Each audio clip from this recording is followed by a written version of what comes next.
Hello, I'm BJ32 back from How to Play. Today we're looking at how to play Fika, which is about coffee breaks. And it's by 25th Century Games and Peter von Gompel, art by Beth Sobel, who's done a lot of fabulous artwork in games. It's also by Board Game Circus. It's a two-player game.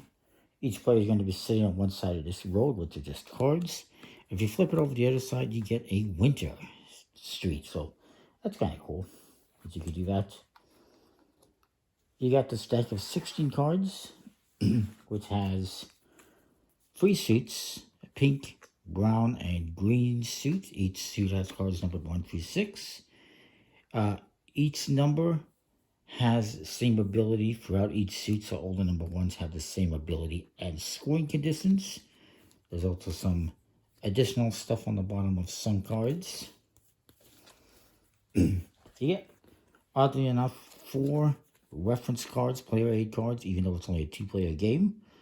I'm not sure why that is. There's a lot of games out there that are for 6 or 8 players. Sometimes they only have, 4 player aids. Not enough player aids, and this game gives you extra player aids, so go figure. I guess it's so that you can have them like this, side by side, so that makes some sense.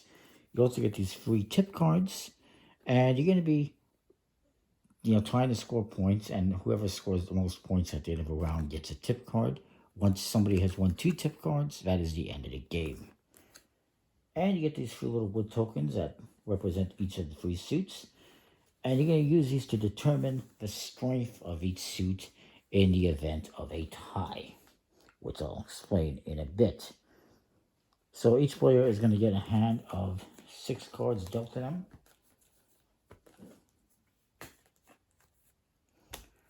And you're going to take 4 cards and place them off to the left here.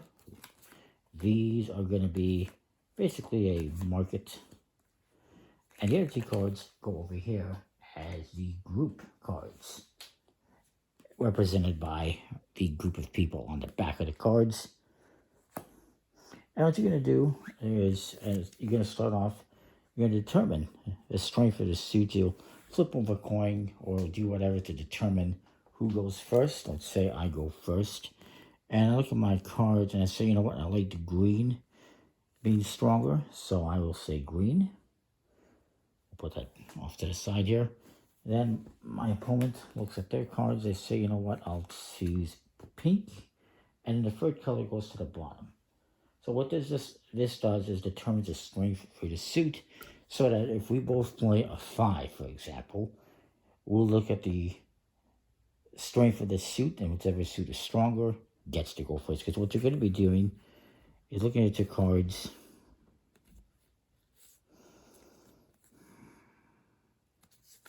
Let's say I play this 5, and my opponent's going to play a card face down. We then flip them face up. If they happen to be, whoever has the highest one gets to go first and gets to place the card somewhere on the street.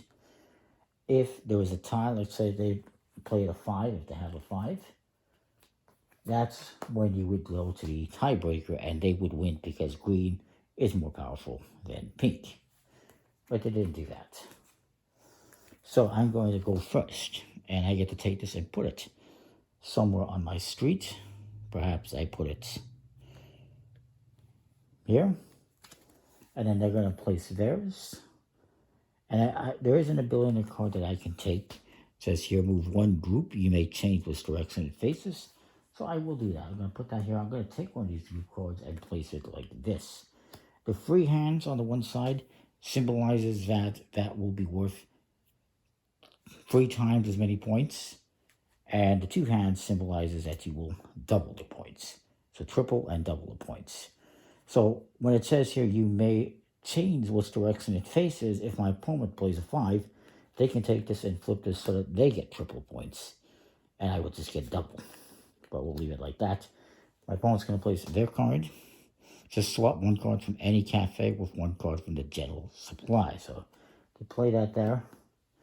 And they can swap a card from my card or their card if they want with one of these from the general supply that maybe they want to swap. Well, let's see.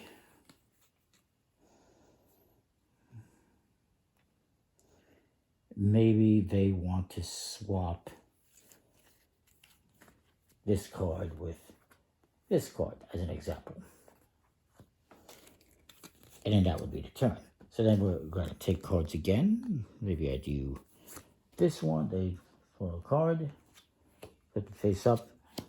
And again, whoever has the highest card goes first. That was me. All the cards feature coffees and teas and desserts and cakes. That's kind of cool. All Swedish based. And this one says swap 1 or 2 other cards in your cafe with 1 or 2 cards from your hand. And let's say I play this one here. And do I want to do that? I'm not going to. You don't have to take the action, but you can if you want. And then my opponent's going to go swap 1 card from your cafe with 1 card opposite in your opponent's cafe. Interesting. So if they want, they could try to screw me up. And they could play this here. And then maybe they swap these 2 cards. So there's different abilities on the different cards. And you're going to do that until you've filled up all 5 spaces. Then you're going to score points if you complete the objective. This one is worth 6 points if you have a 1 and a 6 on both ends, which I can't since I don't have a 1. Speaking of the 1 is you get 5 points if you have 2 cards of the same value next to each other. So if I have 2 1s, I would get 5 points. The 3 is you get 3 points. You get 7 points for having the 3 hands in a group facing towards you. So if I had that there, I would get an additional 7 points for having that facing this direction. I guess it would have to be, that card would have to be there. But that's what it says. So not only do I get triple points for that, but I get that additional 7 points, basically. Actually, I guess it would be 7 times 3, so it would be 21 points if I'm correct in that scoring. That's the 3. The 4, right here, you get 3 cards of the same suit. You get 7 points. So that would be something like this. This one, the 6, is, 4 the same suit. And if it's opposite a 1, then the 6 can become a choice of 2 to 5, which I'll just leave it as is. The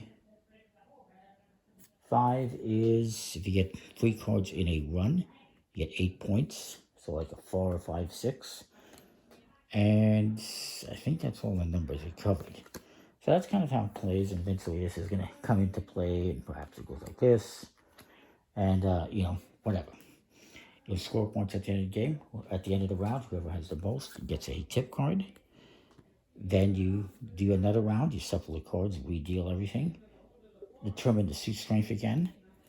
And then once somebody has 2 tip cards, they win the game. So that is the game. Pretty simple. It maybe a little bit cutthroat.